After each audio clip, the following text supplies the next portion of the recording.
25 minutes before 10 o'clock. Nice looking Thursday. Hope you're doing well.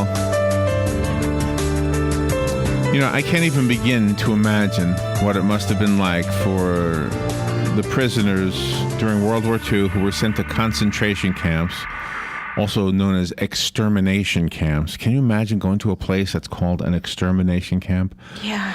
Our next guest has been in one of those camps. He is Gene Klein. He is a survivor of the Holocaust. His father, according to my notes, was gassed upon arrival at the extermination or concentration camp in Auschwitz.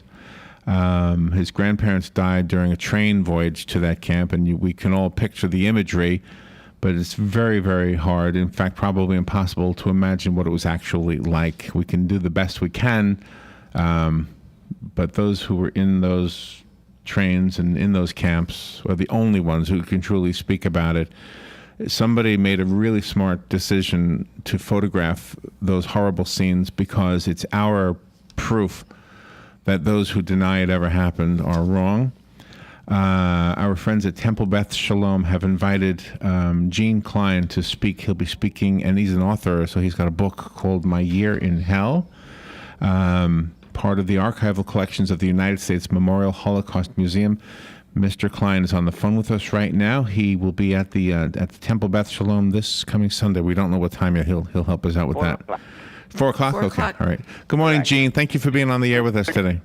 A little bit of correction. The book is my daughter's, and it's titled We Got the Water. I was asked by her about 15 years ago if I want to write a book, and I declined because I was busy trying to make a living, and she decided she's going to do it, so I said, that's great. And finally it was published in 2013, and it's a wonderful, wonderful book. I am actually teaching a course at the Lifelong Learning College here in the Villages, a 5-week course, and I use my daughter's book as the textbook. Ah, okay. It has been very, very successful. Okay, so the book is called We Got the Water, as Correct. in something to drink? Okay. Well, it's actually has a story with it. It's a quote from my sister Lily, because when they were transferred from one camp to the Nazi ammunition factory, they were told that they were going to have to take a shower before they were going to be fed. And they have been, you have to understand, they were Hungarian prisoners, Hungarian victims of the Holocaust, which was the last year of the war. Of course, we didn't know this. But they were with other prisoners who have been in these camps a lot longer, and they told them a lot of the camps, instead of water, the gas comes out to kill you. And when they told them that they're going to have to take a shower, they were scared to death that gas will come out. Oh, my goodness. And when they got in there and the water started coming, my sister Lily said, we got the water. Oh, wow. I never heard that before. Wow. How horrible is humanity to each other? How horrible can we be? You know, and it never stops. Just look at the world and keep looking, and you see ISIS cutting people's head off and I know. murdering children. It's not any better than the Nazis. Yeah, I know. I don't know what we're going to do about it. And if anything, I don't know what to do about it. I think we have done a great thing in this country, but then again, we make mistakes too. Yeah. Everybody makes mistakes. So where do you live now? Where's home? In the Villages. We moved here. My wife and I moved here 2006, and we love it because it has a lot to offer besides being a beautiful place. I've been teaching this course for four times now, and I'm having my 5th class now, and I'm signed up for the fall. And I also did a couple of classes at the top of the world in Ocala, where I do my presentation all at once instead of in 4 separate segments like I do in the Villages. Yeah. Have you ever gone back to Germany? Have you ever gone back to the concentration camp? No, I haven't. We have been back to Germany in 2006 because we are huge soccer fans, and the World Cup, the men's World Cup soccer tournament was there, and we followed the U.S. team from one stadium to the other, so it was sort of a vacation / watching the soccer games. Yeah. And, most people were wonderful. They didn't know I was a survivor, but it didn't matter. It seems to be the new generations have learned a lot about it, and we can't really fault them or hate them for what their grandparents did, Yeah, yeah. Well, how long? I've always wondered this about Germany prior to Hitler. How large of a Jewish population was in Germany, and is it non-existent now, or is there a Jewish population there now? There is Jewish population there now, and there was quite a bit of Jewish population pre-war. And the interesting story about the German Jews were they were German first, then Jews. While in most other countries, they're Jewish first, and then whatever their nationality is. So it was a lot of high-class people. There were a lot of professional people. You can see all the wonderful music that came from Germany, Yeah. and everything else, and the culture and everything else. And this man just became their prophet, and a small percentage of Nazis were able to turn the whole population against the Jews and other so-called undesirables. It was a well-planned plan to wipe out the Jews again. At that time, there was no Israel on the map. Correct. It was Palestine. It was called Palestine. Was there a large Jewish population in Palestine? Not too much, because the Arabs, and it was under the British rule, and the Arabs and the Jews in Israel, where at that time it was Palestine, were shooting at each other. It was a very, very uncomfortable situation. So a lot of people who would have immigrated at that time to Palestine didn't, because they didn't want to get into a war that was coming in Europe, So when the state of Israel was established, I'm remembering 1948. Correct me if I'm wrong, but right. Were you tempted to move there? Well, actually, when we came home in 1945, and I was liberated by the Russians, and as it turned out, I was lucky enough to have my mother and two sisters who were further west from me, and they were liberated by the Americans, where they were working in a Nazi ammunition factory. So the four of us survived out of a family of five is astronomical, If one person came home, it was already a miracle. Yeah, really, yeah. And it was just one of those things that once I got home first, then on a daily basis, my future brother-in-law and I went on to the train station waiting for them. Finally, they arrived. And we decided, just the three of us, my sister Lily, older sister Lily, and her, long time boyfriend from grade school, got married. And my mother decided that she's going to wait until my other sister, Olga, would get married to this young man who was a Christian, which was, unheard of in those days. It was a real no-no.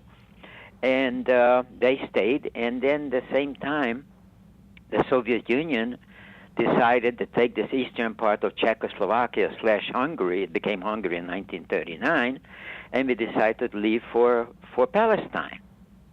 Unfortunately, when we got to the border of Austria and Italy, where actually survivors were smuggled across to be put on ships and sent to Palestine, the British Army got wind of what was going on, and they closed the border. So we wound up in the displaced persons camp in the American sector of Austria, in Linz. Oh, wow! And you moved, and then you ended up moving here. Exactly. We due to the fact that we, had no way to get into Palestine, got in touch with three of our uncles who were in Scranton, Pennsylvania. They moved to the U.S. in late 20s, early 30s. And they said, "What are you trying to do going to Palestine? They're shooting at the Jews. Didn't you have enough shooting in World War II?" Of course, they were right. Yeah, but there's nothing much we could do about it, So when you moved here, I mean, anti-Semitism has been a part of mankind's history, I guess. But did you? Right. Was it a breath of fresh air when you came here, or did you find a lot of anti-Semitism here too? No, I didn't. Actually, it was a very, very good, warm feeling that I wasn't singled out as a Jew. But I realized the fact that, especially after I went to art school in the early 50s in New York and worked there, and then I was drafted into the Army. And then when I was discharged, I moved down to Miami because my sister and brother-in-law, and by that time they had 2 kids, moved to Miami. And I got myself a job at Sears. And of course, I realized I have heard about segregation. But I was totally shocked when I saw the men's room and the ladies' room with colored men and white men and colored women and white women. I actually went into the store manager's office and I said, what on earth is going on in this country? This is like the Nazis did in the 30s. Wow, that's absolutely true. Wow. Yeah. And he said, unfortunately, this is the way things are in this country. And I just couldn't understand. And where was that, in New York? No, this was in Miami. Oh, in Miami. I okay. went to school in New York, and it's a interesting story with me being drafted into the service. Oh, gosh. So you served in the U.S. Army after all that you went through. Exactly. See, what happens when you came to this country at that time, I came to the country, to the U.S. in 1947. And the only way you could get into the country as an immigrant was that the people who sent you the necessary papers and affidavits, they assured the government that we are not going to be a burden on them, so anything that we need or we have to pay for will come from our relatives, which was a fantastic thing. Yes. And my uncle told me, I know you're talented, but your education was interrupted. I think you should go to New York. I think you would make a wonderful sign painter, which was the best, idea I ever got. And I'm quoting him, I'm going to pay for all your schooling and all your materials. Get yourself a job because that's the most important thing in this country. I went. I became a good sign painter. I get a postcard from the Scranton Selective Service Board. Come to Scranton for your physical because Uncle Sam wants you. This was Oh, no. 1952. Oh, and So I go there, and the doctor puts me on the scale, and he says, you weigh 107 pounds. Our minimum is 110. Get out of here. Oh, So I go wow. back to work, and 2 months later, I get another card and it says, congratulations, we have lowered the weight limit to 100. Oh, no. Isn't that crazy story? And you're in the Army now. So after my 16-week, basic training, an officer came before we got our orders to go either to Germany for occupation forces or going to Korea to fight. And he asked who speaks a foreign language, and I put my hand up, and they sent me to Fort Meade to a military intelligence unit. And that's where I spent my 2 years. And I became a citizen while I was in the service. Wow, what a story. Wow. Holy mackerel. Gives me It's all in the book. It's all in the, Yeah. it's all in the book. I used to be retired. Now I'm a book salesman. How did Jill feel when you had to recount your story to her? Was she very emotional? We have 2 daughters, Monica and Jill. And when they got to a certain point, up to a certain point, we didn't tell them anything. But then got to the age, then they started asking questions. You were in the war in Europe. What happened? What did you do with this and that? And then finally I told them the story when they were old enough. And Jill got really interested in it. And that's how eventually she wound up. She lives in Melbourne, Australia. She's a professor in the Melbourne Business School. Oh. When was the book published? 2013. Oh, okay. So it's a relative. Incidentally, if you go online to We Got the Water, all one word, at .com, WeGotTheWater.com. Okay. You can read a lot about both of us being interviewed, like Huffington Post and stuff like that.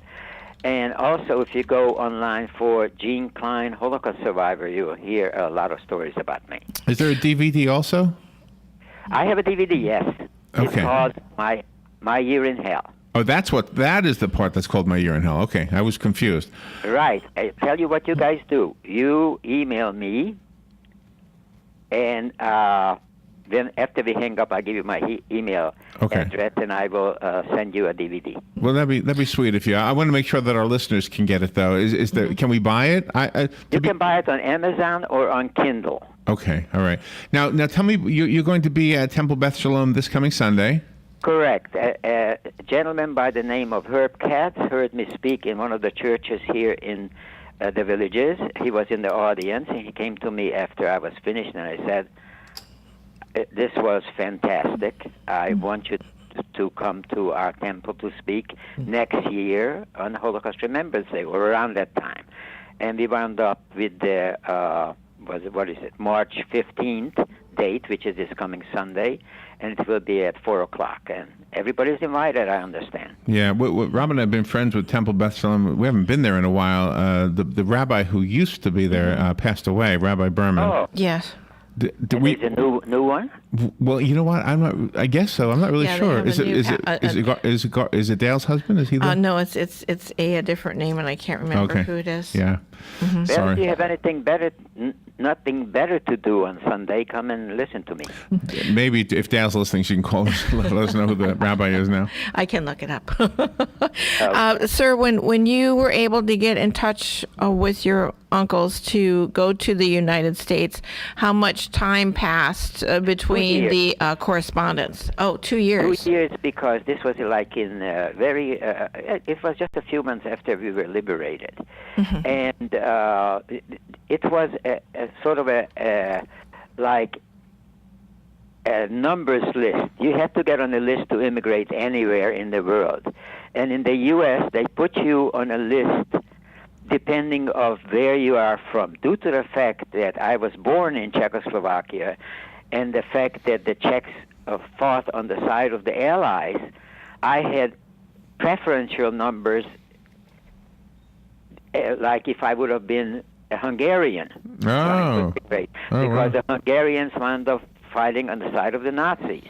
Mm-hmm. But it still took us 2 years from Bremerhaven to New York. Can you talk a little bit about your time in the concentration camp? Were you forced to work?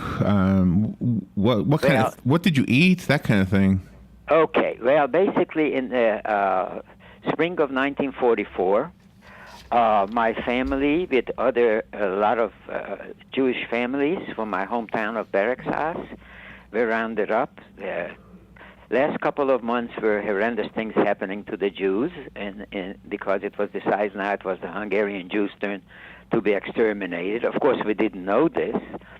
But just a couple of months before, when I went to school, the teacher said all the Jewish students don't need to come back on Monday. My father was told, inventory your store, lock it up, there goes the livelihood for the family.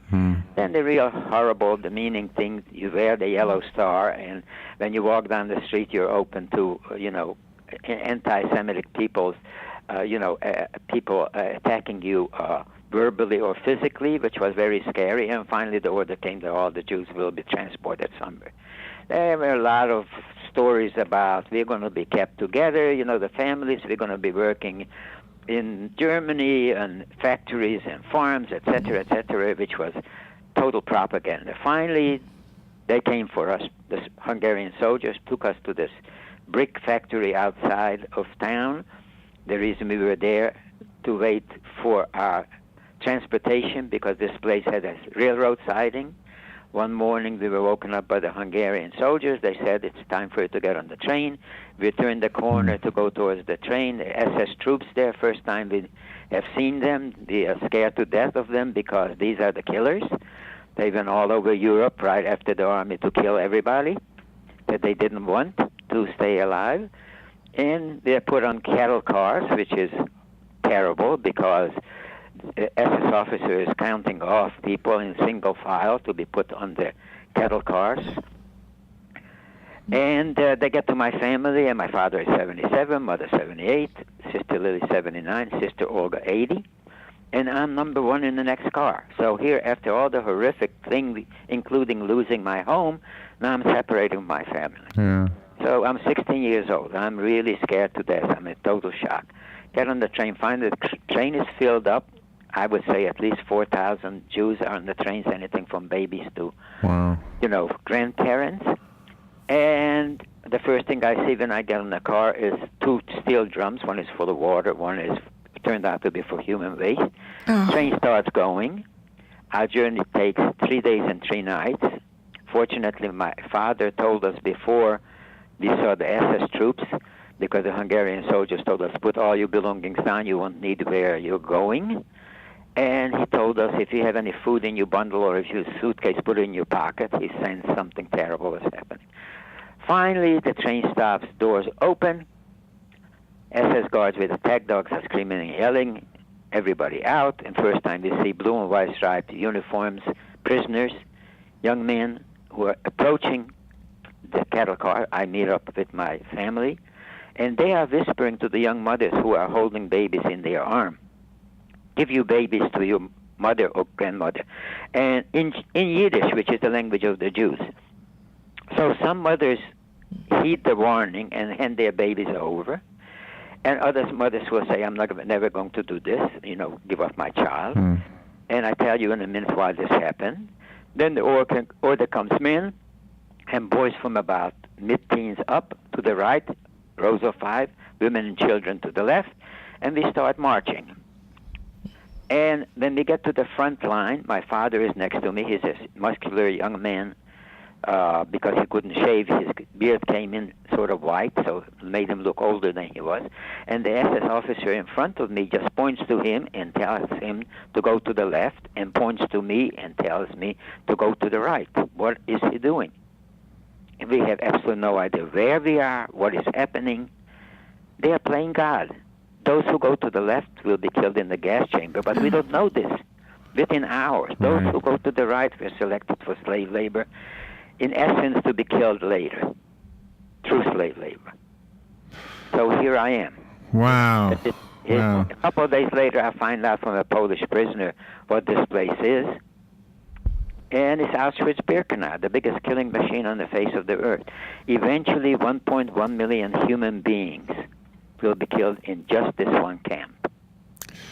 Gene Klein is our guest. We only have 2 minutes left, Gene, but you can hear Gene's presentation this coming Sunday at Temple Beth Shalom here in Ocala. The temple is at 1101 Northeast 8th Avenue. For those of you who know where the water tower is in Ocala, that you can use as a landmark. It's in that general vicinity. In fact, it's on that same road, right? Yes. And, of course, the book written by his daughter, Dr. Jill Klein, is We Got the Water, which, if you didn't hear earlier in the interview, what a... just more meaning to that title than I ever imagined. And then, of course, the website, wegotthewater.com. And what was the other thing? Oh, and then the DVD, My Year in Hell.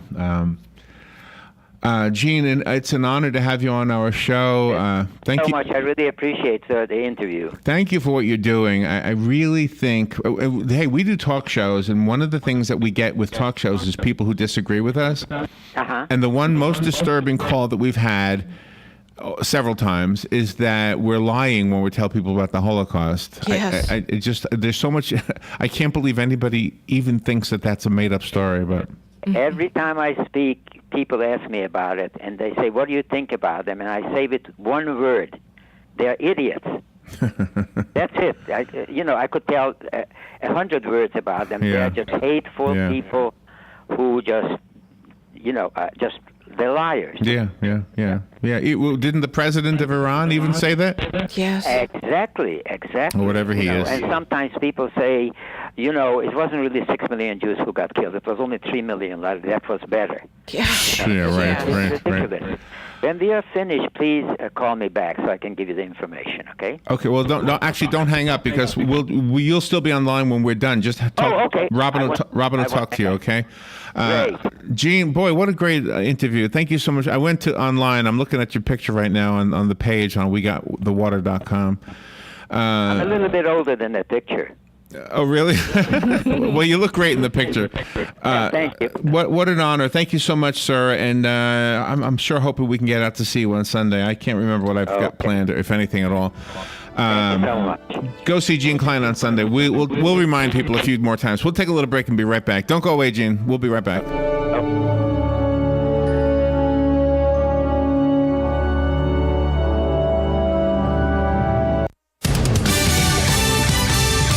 Fox News Radio, I'm Chris Foster.